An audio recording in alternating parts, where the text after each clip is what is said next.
The following presentation is brought to you by the Realm Network.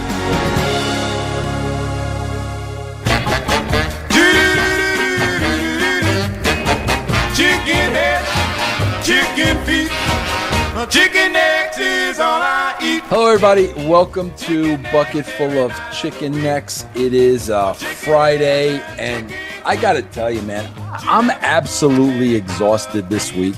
I know I do a lot of work every week, but for some reason, this week just felt like non-stop podcasting. I felt the need this week to try to get a bunch of interviews in the can. I'm interviewing people. The hardest part you have to understand is setting up the interview, because the majority of it is being done through direct messages, through emails. You got to track them down. You got to set an appointment. Then you got a lot of them. You got to walk through Google Hangout. If Google Hangout doesn't work, you got to then, tell them about Skype. So I don't know, man. I've just been really, really exhausted this week. A lot of work, a lot of interviewing, a lot of good content for the brand to come. I haven't had a lot of family stories lately, to be honest with you. And I think part of the reason is, first of all, my daughter, the diva, is home for the summer. She's going back to see you in about 2 weeks, but she's never home. I mean, she's never, ever in this house. Every minute she's going out with friends. She's doing something. Today she's at Steamboat Falls, Steamboat Springs, whatever it is. So she's never around. So I don't have any good stories to tell, and that's unfortunate. I do have a little story, though, about the 19th century man today. And the 19th century man, he must be in the need of money, because let me tell you something. I rarely ever see 19th century man, and he literally lives 15 minutes from me. But lately he's been coming around every single day, and he must need money because he's on this kick of selling everything on eBay. Whatever he can get his hands on, he's selling everything on eBay. So, of course, what he's trying to do is trying to get me to sell stuff. So basically, like, I'll say, okay, Vij, I have a big freezer in the garage that I wouldn't mind selling. I got a tandem in the garage. Nobody will ever ride with me. You could sell that. I give him little things to sell. And basically what he does is he takes a picture of it and then he puts it on eBay. So then he does that. He takes a picture. He puts it on eBay. He tells me so-and-so is coming over. This very attractive school teacher from Aspen came over to look at my tandem. She comes over. I handle the sales call. I close the deal. She leaves with the tandem. I sold the tandem for 300 beans. I spent 400 beans on it on eBay about a year ago. Sold it for 300 beans. She leaves. I get my 300 beans, and he's looking at me, and I'm like, can I help you?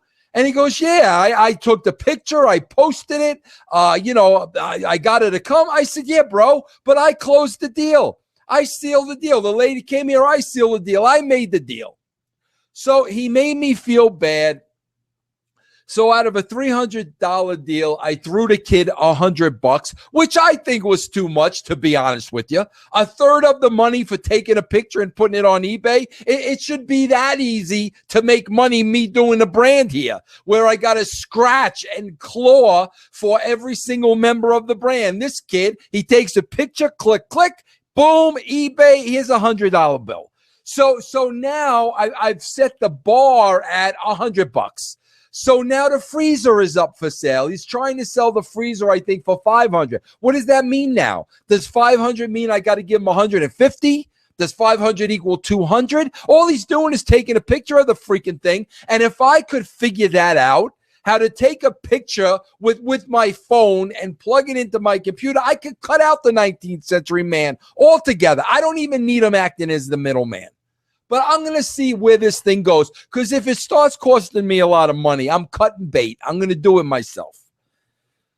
I thought of something today that's a real bummer. And I want everybody who's a pet owner to be aware of this. I know Ryan, he's a member of the brand. He's a big pet owner. I know Big Josh loves Mozart, Wolfgang.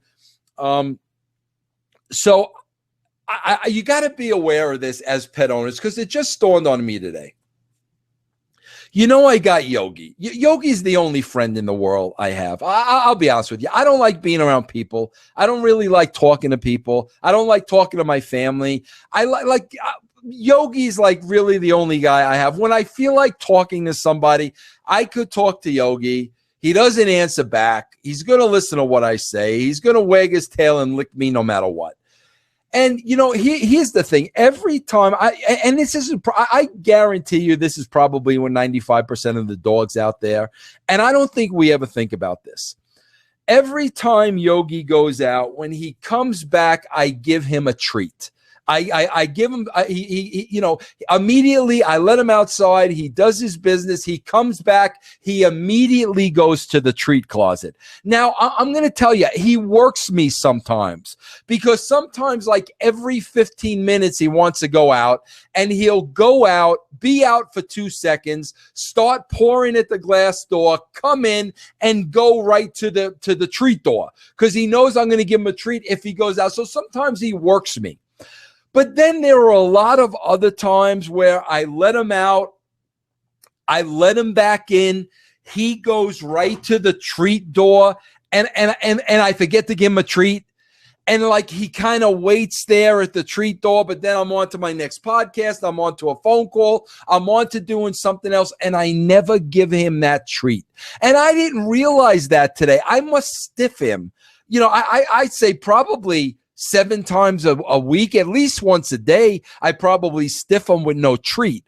So I want every pet owner to be aware when the dog goes out and they come in and they go to the gimmick closet, they're expecting a treat and they're waiting there for a treat. Don't be too busy to give your dog the treat, because then when the day comes, God forbid, and your dog's no longer here, you're going to think about him staying at staying at the treat closet with that look on his face, and you're never giving him the treat. And then it's going to haunt you for the rest of your life. So be very cognizant of let him out, let him in, goes to the gimmick closet, give him the gimmick. Don't be too busy to give your dog a treat. Now, there are a couple things I want to talk about this week. I went on TMZ this morning. I swear to God, this made me absolutely sick to my stomach. I'm not a political guy. I don't vote. I don't watch debates. I hate all of that crap. Nobody says what they say they're gonna do anyway. It doesn't matter. It's a big popularity contest. There's politics in politics. I hate politics, and I'm not gonna get myself concerned with that. I had my share of politics in wrestling. I don't need my share of politics in the United States. Politics to me is a dirty word, and I freaking hate it. But I couldn't help but notice. I went on TMZ this morning, and you could go check this out yourself. And I wish I could do like Jeff Lane does. I wish I could put these pictures up that I'm talking about so you could see them as I'm talking about them. But I don't know how to do that. I'm not that advanced yet. But there's this picture on TMZ today of Hillary Clinton getting her picture taken with Kim Kardashian and then Kris Jenner. And first there's the Kim photo. And Kim's next to Hillary, and Kim's got that model look on her face. That freaking annoying look I just freaking hate. Every time Kim Kardashian gets her picture taken, it's this. And I can't stand it. But here's the bad thing. So Kim's next to Hillary like this, with her model look. Then next to it is 60-year-old Kris Jenner, who thinks she's 20, the mother, and she's standing next to Hillary like this. That model face, you just want to slap off their faces, that you can't stand, that every time there's a camera around, they go into the pouty lip mode. I freaking can't stand that. So anyway, that's how Kim is in her picture. That's how Kris is in her picture. 2 separate pictures. And then there's the picture of Hillary. She's got her face freaking lit up like the canary that just ate the bird. She looks like this. She looks like the biggest freaking mark standing next to Kim Kardashian and then standing next to Kris Kardashian. This is the woman that wants to be the first woman president of the United States, standing next to Kim Kardashian as a total mark for Kim Kardashian, who has done absolutely nothing in her whole entire life. The person who wants to be president of our entire country is marking out for Kim Kardashian and her mother, Kris Kardashian. Go to TMZ right now. Look at these pictures. This is every reason in the world why nobody should vote for Hillary Clinton. And you know what? She's probably doing this to get the Kim Kardashian votes, the Kim Kardashian fans to vote for her. That's what she's doing it for. Can you imagine? If it's me, do I really want Kim Kardashian fans to be voting for me? I don't care how many of these people there are. Can you imagine how brainless you have to be a Kim Kardashian fan? What is it that you're a fan of? Somebody needs to explain to me this, or you're a fan of that huge caboose. I don't know what you're a fan of. I don't know who looks up to this girl, why they look up to her, but now Hillary Clinton is getting her picture taken with this girl to get the Kardashian vote. Can you imagine that? Can you imagine Ronald Reagan going for the Kardashian vote to get into the White House? These pictures are embarrassing as far as I'm concerned. Every reason in the world not to vote for Hillary Clinton. I'll tell you right now, you don't believe me? Go look at the freaking pictures where she's marking out for Kim Kardashian trying to get the Kardashian votes. While we're on the Kardashian bandwagon, here's another thing that really is bothering me. Man, I feel so sorry for this kid, Rob Kardashian. I mean, I really, really do, because he's had so many issues. Listen, his father was his role model and his hero. His father died at a very, very early age. So now his father dies. You know, Bruce Jenner becomes his stepdad. Bruce already has his own family. Okay. Meanwhile, the kids that you know, it's all girls. He's one guy in this sea of egotistical girls, the one guy. He's got to deal with Kim and Khloe and that other one with the whiny voice, and Kendall and Kyle and the mother. He's got to deal with all these high maintenance chicks, his whole materialistic divas, his whole life. This is what this kid's dealing with. There's nobody to go to when he can't stand it anymore. You know, he winds up befriending Khloe's husband, Lamar Odom. So Lamar's the only buddy he's got. So then Lamar goes AWOL, and now he's got nothing again, right? So the kid goes on the Dancing for the Stars show, and he does really well. And for the first time, he's in the spotlight. And it's about Rob Kardashian, and it's great. But after that, after the 15 minutes of fame, all of a sudden he goes back, and now, you know, he goes back into this deep depression. He puts on a ton of weight. He's probably unhealthy. I know he's unhealthy and unhappy. And he's at the point of he doesn't even want to be seen in public anymore.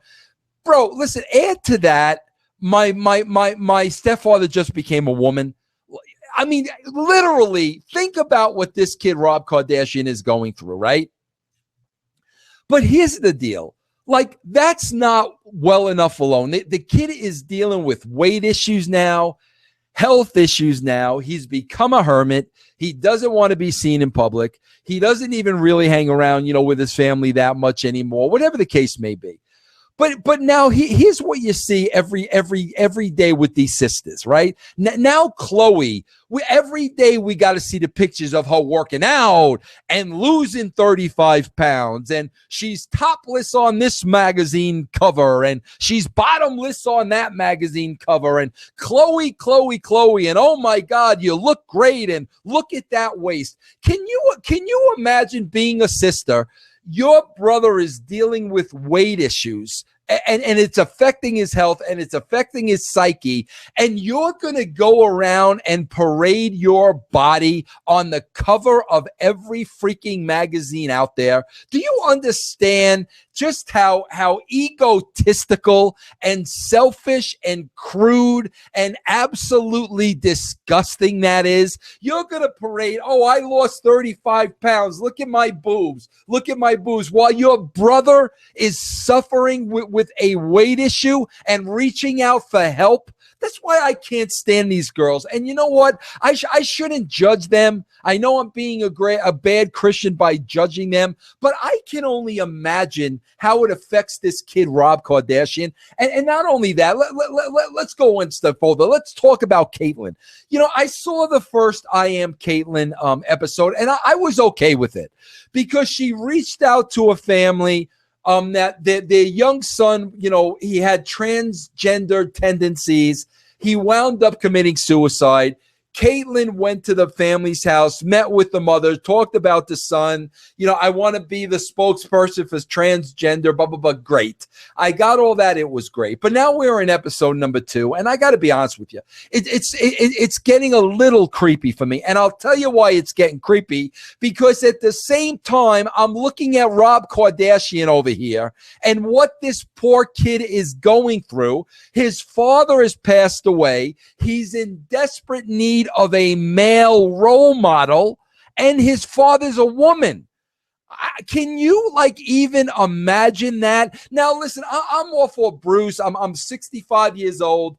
I felt this way my whole life. I finally have to do this for me. I get all that. But what about this kid over here, this kid Rob over here, that is reaching out for help? There is nobody he could turn to. And then he puts on E. And there's his stepdad, who, you know, really the only guy that he's known as his father for the majority of his life, running around in a dress with all these other transgender women, and they're going on vacation, and oh my God, listen, whatever floats Bruce Jenner's boat, I'm not judging him. I don't have a problem with that. This kid, I feel so sorry for this kid. Where does he turn to for help? His mother's an absolute money monger. That's all she cares about. His sisters are just egotistical, selfish, just arrogant nimrods. He can't go to them for anything. I feel so bad for this guy. I just pray to God that he's getting the right kind of counseling that he needs, because I'd hate to be in this kid's shoes, and I really feel bad for him. I got to tell you another thing on TMZ that I swear, man, I can't. I don't know what's wrong with the world that we live in, and the people, you know, who we put on pedestals are really just scumbags, and they're just really bad people. And let me tell you something, they better make all the money they can on earth here, because when they pass and they go to the other side and they see that, you know, that they're going to be homeless, you know, well, then the joke's going to be on them, because the riches and the money and the houses and the fame and the cars are going to mean absolutely nothing at this point. So they might as well get it all out of their systems here. And here's where I want to talk about cars. Supposedly, there's this new car out. It's called the Rezvani Beast. And it's a 500 horsepower car, and it's a street legal racing car. Okay, bro? So evidently, there was a bidding war between Chris Brown and Tyga, who was going to be the first imbecile to buy this car, this street legal race car, and kill themselves on the highway with it. Who's going to be the highest bidder to either kill themselves or kill somebody else racing a car that they aren't responsible enough to get behind the wheel? Okay. So supposedly the car of this price is $165,000. How many homeless people can you put up in apartments for how many years for $165,000? How many? Do the freaking math for the price of a car, okay? Meanwhile, this Chris Brown, the same guy that beat a woman and left her black and blue, and pictures all over the place. You can never take that back. And that's not the same of racial slurs coming from your mouth. This is physically beating a human being, a woman. Okay? That's the guy, same guy, wanted this car so badly that he outbid Tyga by $35,000 to buy this car. So this Nimrod, Chris Brown, bought the car for $200,000 for a street legal race car that he's going to kill somebody or he's going to kill himself with. Here's the deal. How is this guy still making that kind of money to afford a car like this after in the public's eye, he literally beat a woman, leaving her entire face black and blue? What is he still doing that he can afford a $200,000 car? And why is anybody supporting him? Like I said, I'm all for forgiveness. Yes, Chris Brown, we forgive you. But forgiving them and then supporting them so they can go out and waste $200,000 when people can't even freaking eat, and they're eating out of garbage cans, and they're wondering where their next meal is coming from, and we're rewarding a guy like this for what? And what's the talent? What's the talent? Is this guy Stevie Wonder? Is this guy Ray Charles? Is this guy Frank Sinatra? Is this guy Sammy Davis Jr.? This guy couldn't even wash their cars, this Chris Brown. So I don't even know what talent we're paying for that he's still making $200,000 after beating a woman.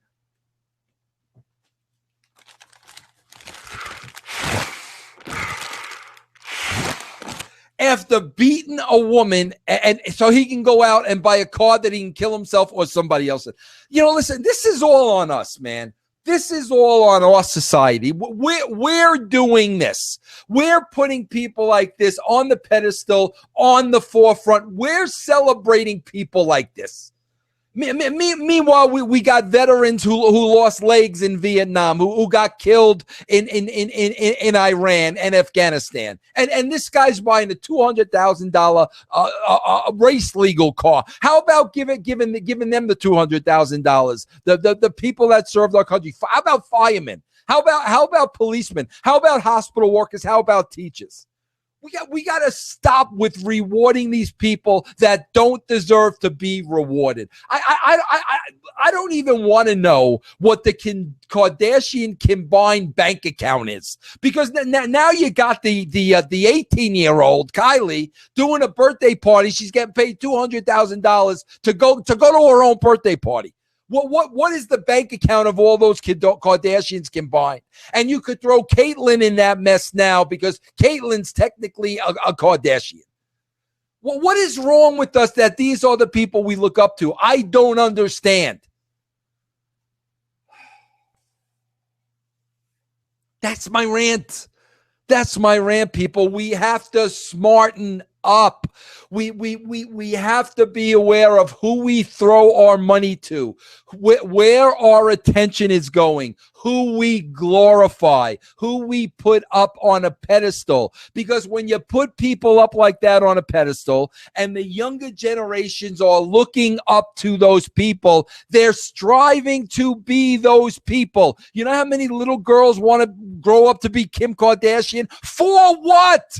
I don't understand, little girls. What do you want to be? You want to stand next to Hillary Clinton like this, with your cheeks so sucked in, I want to vomit? Now I've given myself a headache. When I get the headache, when I start sweating, that's when I know I'm at the end of chicken necks. But I'm telling you, man, freaking think twice before we celebrate the lives of these people. There's nothing to celebrate. There's nothing there. It's all smoke and mirrors. It's an illusion. You know, you want to celebrate people, go down to the police department, tell them you want to go on a ride along. Go volunteer at the hospital. Go volunteer at the fire department. You know, go volunteer at an elementary school or a high school. If you want to really see people that are worth their weight in gold to our country, go shadow those people. Not somebody who's going to suck their lips in and then you got the mark next to them, lit up like a freaking Christmas tree with too many lights. All right, everybody. Listen, have a good weekend. I still got 2 more podcasts to do today. So I got to go get my breath back. I got to go take a shower. I'll see everybody Sunday. You want to talk about who to celebrate? I'll tell you who to celebrate. I'm begging you. Watch one episode of About Life. Just one episode. It's not going to kill you. Hopefully, you'll get a better grasp on what I'm talking about. Take care, everybody. Love you. Thank you for your support. I'll catch you on the next. The preceding presentation was brought to you by the Realm Network.